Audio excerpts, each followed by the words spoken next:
I'm Charles Gracie, and we're at the Broker Carrier Summit. Let's get this train moving. So, is now a bad time to get sponsored by Life Alone?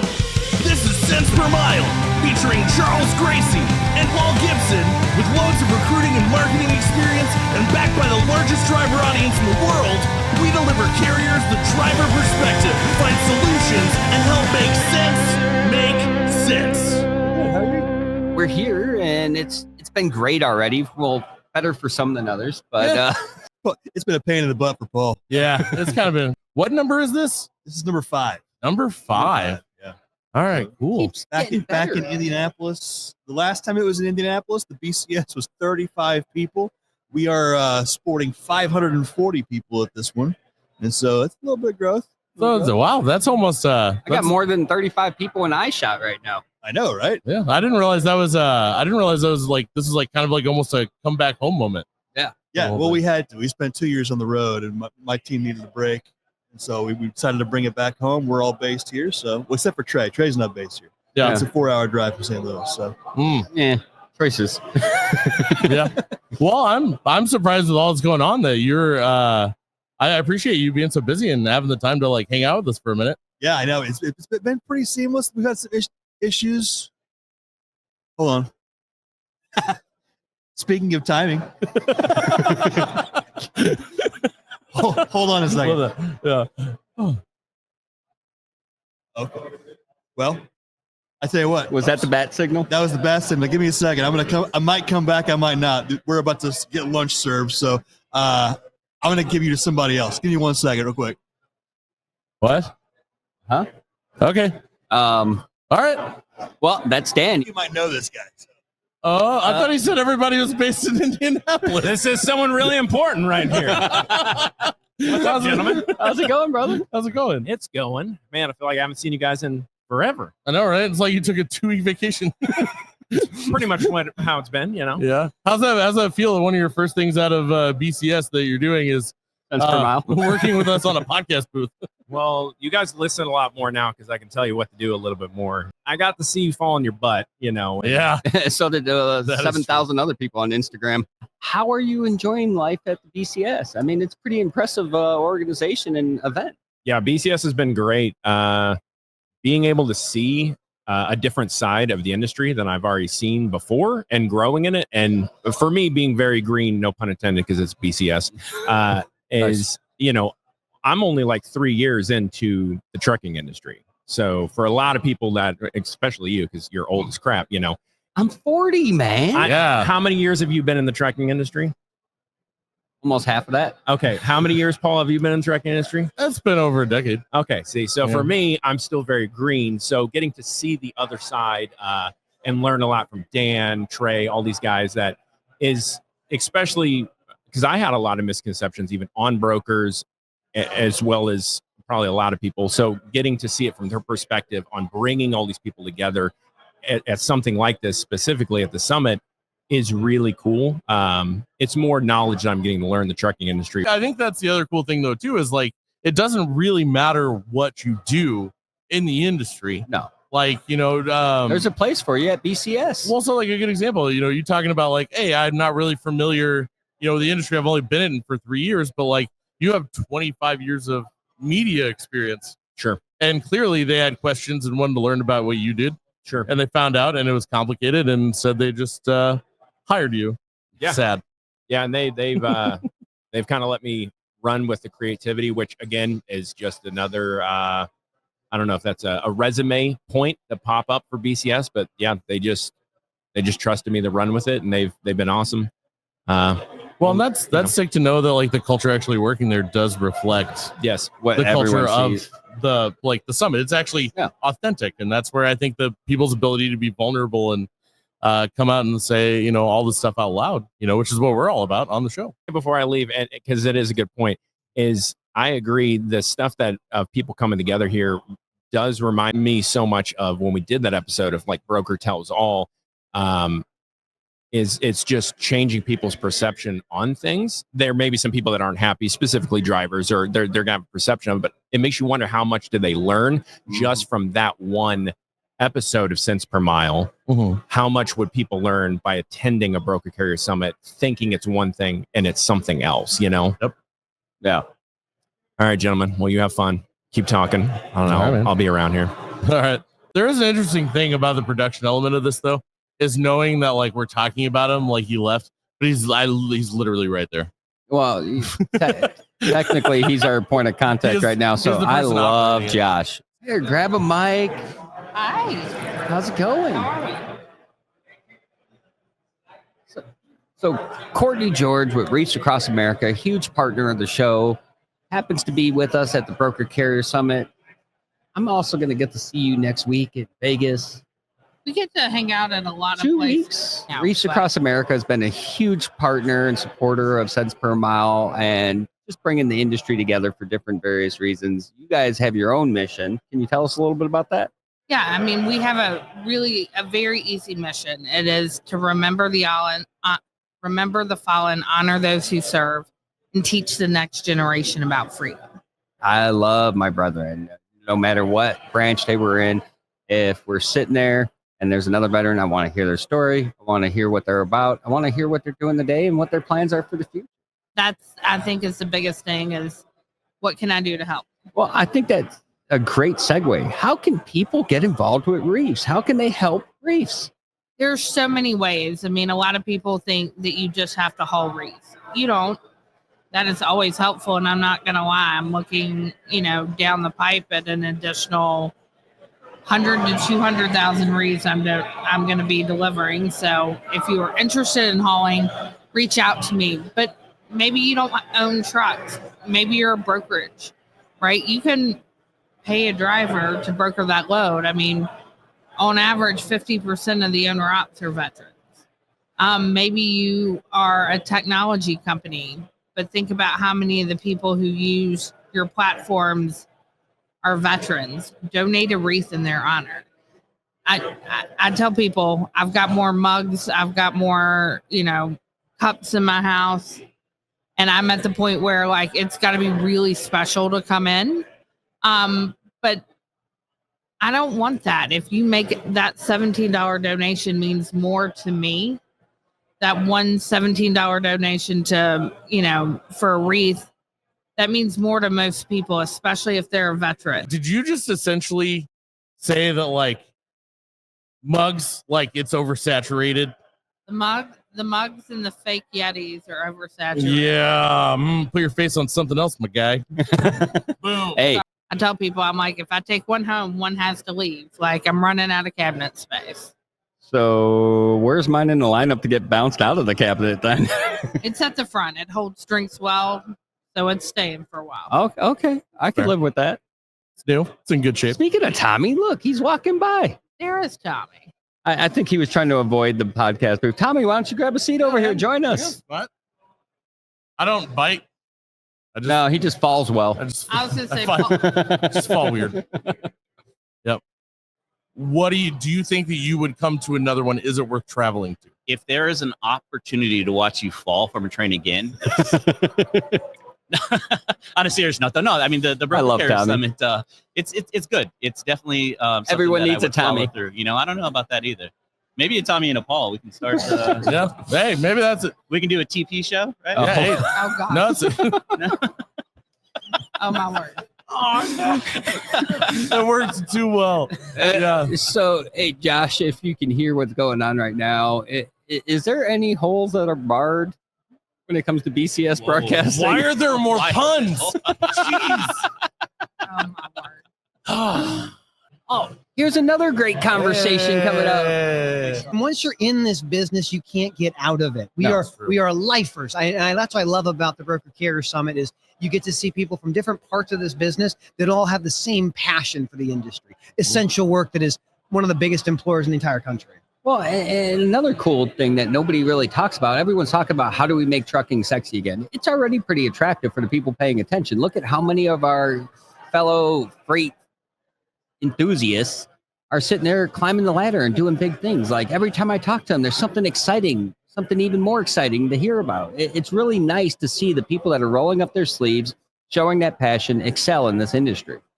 I completely agree. The thing that I get really passionate about is how much room we have to improve. Yeah. If you look at what our supply chain runs today, this is a supply chain that we deserve. 20% of all commercial vehicles are unsafe at any speed. That's been the case for a long, long time. Driver wages have been stagnant for a very long time. Yes. And we're watching a global trade war unfold in front of us, which we have no idea. You said that with a smile. No one's smiling during this except Matt Leffler. Okay. So it felt a little passive aggressive. let me be clear. One of the things that I find fascinating about this global trade war that I want to spend a moment on is this thing called the International Economic Emergencies Act of 1977. This was a law signed by President Carter that outlined the process by which a president can declare an emergency and then unilaterally start a trade war. This is something that our founding fathers did not quite understand. This was not what they anticipated. There was a couple of things they didn't understand that translate into today.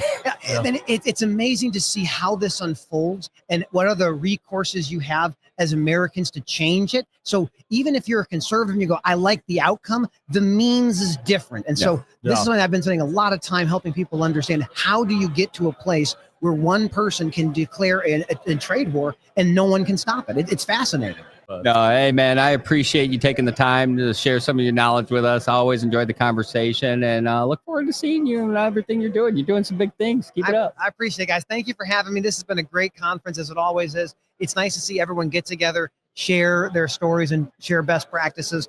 We all do better when we're all more educated in the business. If people want to stay educated, where can they find you? You can find me on LinkedIn. You can find me on Apple Podcasts, the Armchair Attorney Podcast. I break down legal issues and topics and interview people, but I'm everywhere that people want to be, except maybe not Instagram. And not falling out of trains. No, I don't do that. You said everywhere people want to be. Look who it is. Speaking of BCS, look who came on to the podcast to flex a little bit. And by flex, ring, it's a sound of freedom. Oh my gosh. Hey, the last time you came on the podcast, everybody was calling you comrade. So I mean, technically I am from Eastern Europe, at least heritage-wise, so that checks. So, all right, Robert, you do a lot of different stuff. I do. Tell us your involvement with BCS and how that translates into what you do every day. Sure. So my involvement in BCS goes actually literally all the way back to the beginning. So for those who don't know the story of the Whiskey Summit, me and Dan Lindsey were out in San Diego. We had met a few months before that, started talking about just ways the industry could improve. So simply, we were talking about broker-carrier relations. And through many, many glasses of whiskey, I teased out the idea of what has now become the Broker-Carrier Summit with him. And so I just told him I wanted to get involved in whatever way I could. As it's kind of formed up and grown into what it is today, historically, my background has been with brokerages and with intermediaries. And so it kind of made sense for me to manage a lot of those relationships and the broker-carrier council to bring as much as we can from an education, from an involvement, and from a best practice perspective to the BCS. What that does on my everyday life with GLCS and with Freight Movement is I work with these same companies and a lot of the supporting companies, such as the TMSs, pricing, finance, and whatever different technologies that they use to help their businesses. So it really creates an entire ecosystem around me where if you're a 3PL or intermediary, then we're able to find different areas where you can educate your people. We can make sure you have the best technology, you get the most bang for your buck. You're not wasting energy, especially in a time in the space where wasted energy and wasted money is really not an option right now. Yeah, no one wants to be doing that. No. It's very bad. It's very terrible. You know what you don't have on that council? What's that? A recruiter. We don't yet. And there's a few different areas where we certainly need to. I think you need a recruiter. Hey, Nate. You want to do a live reaction? Sure. All right. Brace yourself.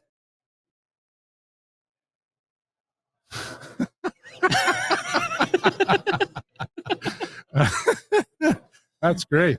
Are you okay? Thank you for being the first person. Fair enough. Who watched the initial video and actually asked me if I'm okay. Yeah, to an extent, I think Charles might be making you. Charles will let you know. I'm fine. Look, there was paint transfer. Oh boy. Yeah. Well, at least there wasn't skin transfer. Was the paint. Yeah. So it Damn. Yeah, it only when I shift my weight to this side and in the process of standing up and sitting down. Only if you haven't seen this yet, hurts. the context is not there, but you should definitely check out LinkedIn or Instagram. we like to roll hard, and I'll just roll a little too hard. Yeah, yeah. Well, that's what he always does.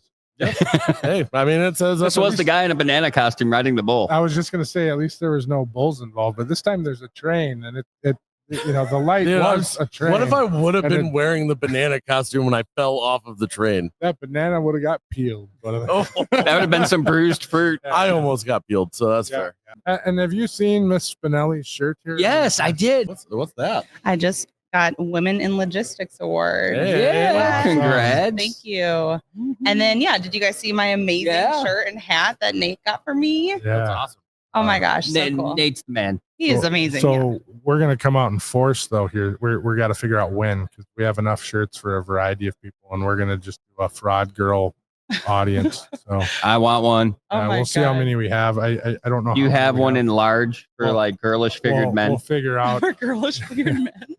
It's a specific type of I shirt know. type. I have one for Maria, Bain, and I'll see how many other ones. Well, if I it have. fits Bain, it's probably too big for me. Yeah. Well, if it He fits is the Bain, I do not have tickets to that gun show. I've got curves. Not the same ones. Well, one of the things that we see a lot in trucking is the messaging. And like Paul shed that light on me when we go to film shoots and that. I never realized how disconnected organizations were from messaging to the actual reality in the operation. Mm-hmm. A lot of times you'd go there and talk to the CEOs and they'd be like, oh, here's where we win. And then you talk to the drivers and the drivers are like, no, we don't win here or here or here. We actually win here. Yeah. So it's one of those things where I think the messaging here is in line, and these people come here and you constantly hear them say the messaging is in line. The content that they're putting out is in line with what's in the industry and in the mentality of the people in attendance, and it's contagious.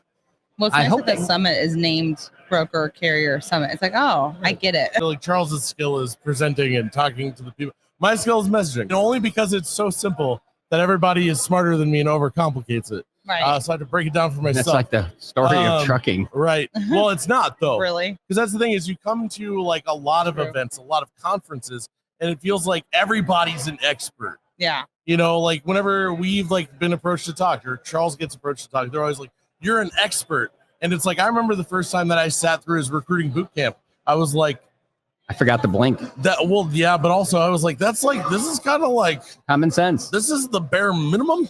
Yeah, this is just what you need to do to show up. If you were one of my recruiters and you didn't do any of these, I would be training you again. You are the pro in training people. Yeah, it's true. You walked right into that. I'm not. Well, it could go both ways, and I'm not going to hit you with it. Hey, so, but I think that's the thing is a lot of times, like traditionally, like events like this, like people are posted as an expert, like.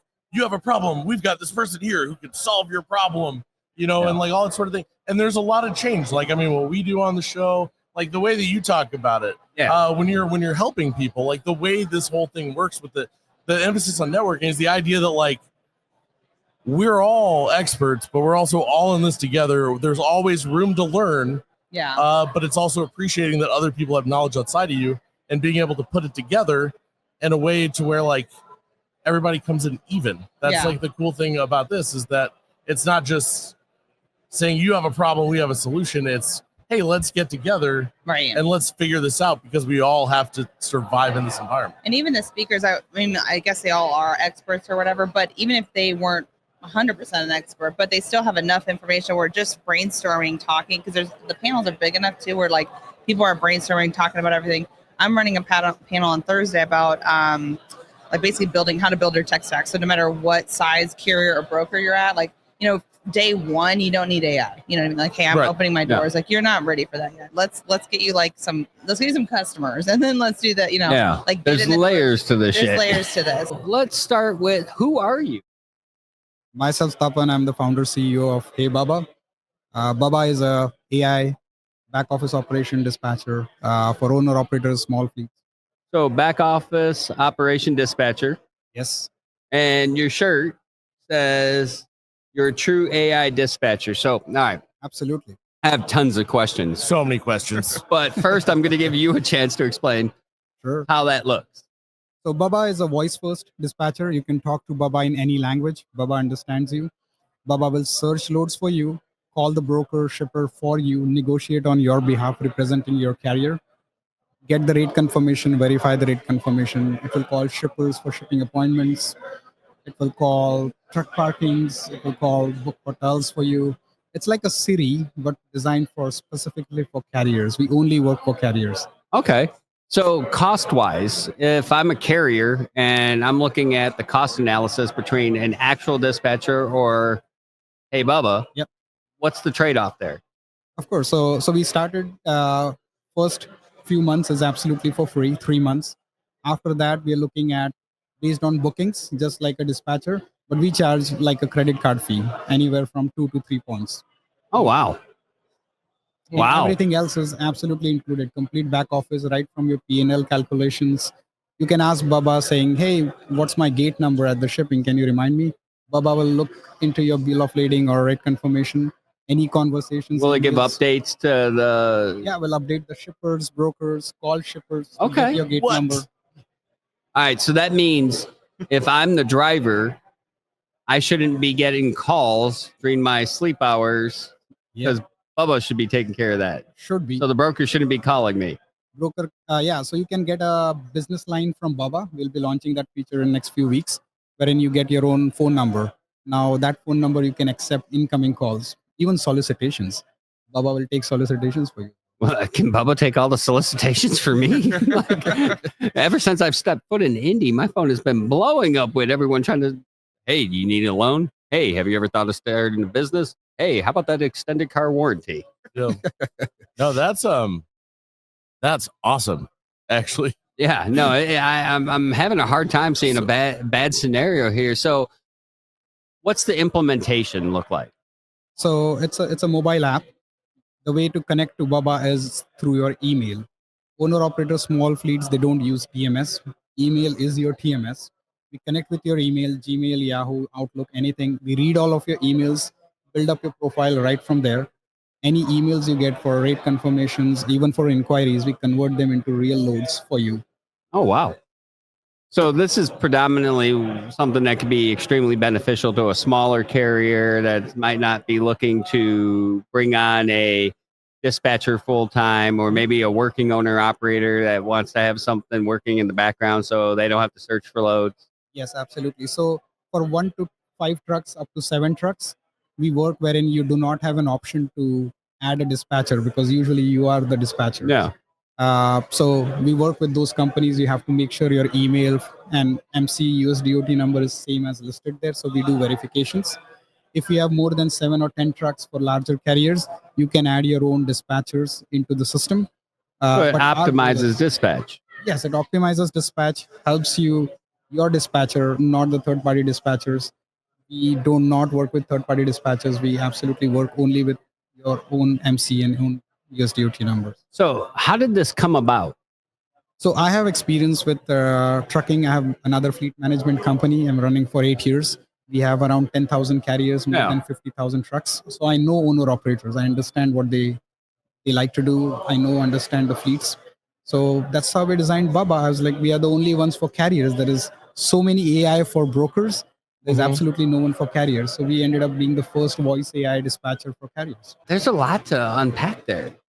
Like, I did not expect an AI dispatcher. Yeah, well, I mean, if you're trying to unpack it, I mean, it sounds like Bubba could help guide you and direct you where to go to unpack it. People, we could not talk to anyone without talking to our friends at Tenstreet. We're having a great time. We're doing some amazing things, building some really... you guys got a great team. The energy over there. And one of these days, I'm going to snag one of those red coats. I'm like, I want a red suit jacket. Take that, Matt Leffler. So and I can't let the cat out of the bag just yet, but next week we have 6 amazing new iterations, some new products that we're going to be rolling out. You stole my follow-up question. I was going to say, can you give a sneak peek? Come on. Pressure. So you know me, I'm all about truckload detention as well, and I'm going to be announcing something that just kind of takes it to the next level that will benefit drivers and carriers, whether large and small. And wait, benefits drivers? What a novel idea. People are out there trying to do something to that. What I heard was benefits drivers and carriers. Yeah. And that's What's the chances you can do both? That's magic. Absolutely. And you start building upon the new text locate technology stack as well. And yeah, can you talk about what does that look like? Can you talk about what that looks like yet? Really, like he's like, I can, but I shouldn't. Right. Like without like pretend Tim is staring at you from right over there. What can you tell me about? He'd be shaking his head. What could happen with text locate? More to come. He did not take the bait. So like some to come eventually. I think text locate is on the precipice of doing something that no one else in the industry has yet to do or can do. Agreed. And that's all I can say right now. Man, tempting. More. Look, I've been in this industry for nearly 30 years, and when he wants to be in 31, that's why he's not talking about it. when I see an amazing opportunity or a niche that hasn't been tapped into or harnessed yet, or I see a massive problem that no one has solved yet. Man, all right, how about this? Can you give me this?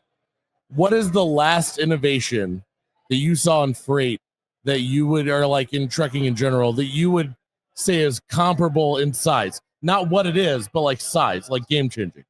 What would you say is the last thing that you saw like that?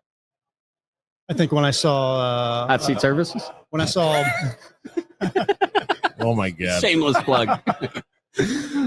I think when I started when freight fraud became such a large issue on the non-asset side, and you had companies CarrierSure and Highway and RMIS pop up and start doing what they were doing. That was really, and it's all happened relatively quickly within the last handful of years here. Now, obviously, there's some things that we can do to hopefully help the smaller carriers and drivers. They're going to need help over this next year. But just seeing how quickly that technology evolved and was adopted and made it to market, I think was a game changer. Well, and what's crazy is the conversations that took place to lead to that. Right, but that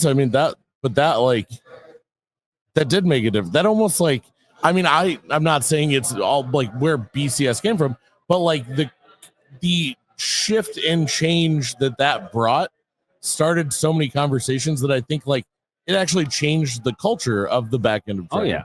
So I am by saying something that, but I think that was an actual game changer. You know who won't be there to see that? Paul. Yeah. But I will be. All right. Welcome back to Cents Per Mile at the Broker Carrier Summit, brought to you by Tai. And Paul, it's been a great time. We've met a lot of people, and we're going to continue to meet more people because we have some with us right now. How's it going, guys? Hi, nice to meet you guys. Hey, nice to meet you. So tell us a little bit about who you are. All right. So this is Diego, and my name is Jose. We're from Mexico, representing Truck USA. Okay. Yeah. And what is Truck USA? All right. So it began as a Mexican company. It started by my granddad, actually, 30 years ago. And the U.S. branch has been working on like for 4 years, more or less. Okay. And what brings you to the Broker Carrier Summit? Yeah, well, this time brought us because last time we were here at Dallas Forward was our first summit, and we met two brokers that have become one of our most important clients right now for our cross-border services. So we thought we should check this one out, and it's been really successful until now. Yeah, for us. Yeah, it looks promising. It looks promising. So you guys came, you made a connection, you came back. That's a good sign that you're enjoying yourself and that there's an ROI on being at the Broker Carrier Summit. Yeah, exactly. Definitely. And actually today or yesterday, we closed out another deal here.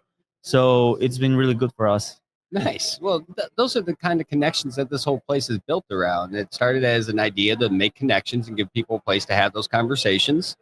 And here you guys are returning because you've had successful conversations here and looking, well, you already closed more and probably looking for some more. Definitely. Yes, for sure. This is the best scenario possible to meet new people, to talk about business, and to see how it goes. And to have a good time. Yeah, for with sure. Great friends. Of course. Yeah, we've met really good people here, and we're very, very happy to be here as well. Think about it, right? So you've got a job. We just talked to Dan. We've talked to a couple other people. You get immediate ROI just by being here. You're going to meet somebody. who's going to help you, who's going to help your business make money, whether it's your business or the business that you've worked at. So it's going to pay for itself. A trip to Orlando is going to pay for itself. Exactly. Like that sounds like you just won the Super Bowl. Because what does everybody say as soon as they win the Super Bowl? What are you going to do next? Yeah, go to Disney. I will say this will be the event though. My family will probably come with me. Yeah. And we'll stay a few extra days and hit up the parks and do that's- everything that way. That's what I'm saying. Like that's kind of what it's implying. You don't have to tell your boss that part, but like, yeah, you could stay an extra day. You're already down there, but also you could probably get your work to at least cover your flight to go to Orlando. Burger Carrier Summit. Come to the next one. TAFS. Yeah. Yep. Look forward to meeting everyone. Yeah. Thanks, All right. sir. All right. Thanks, Bob. See you next time.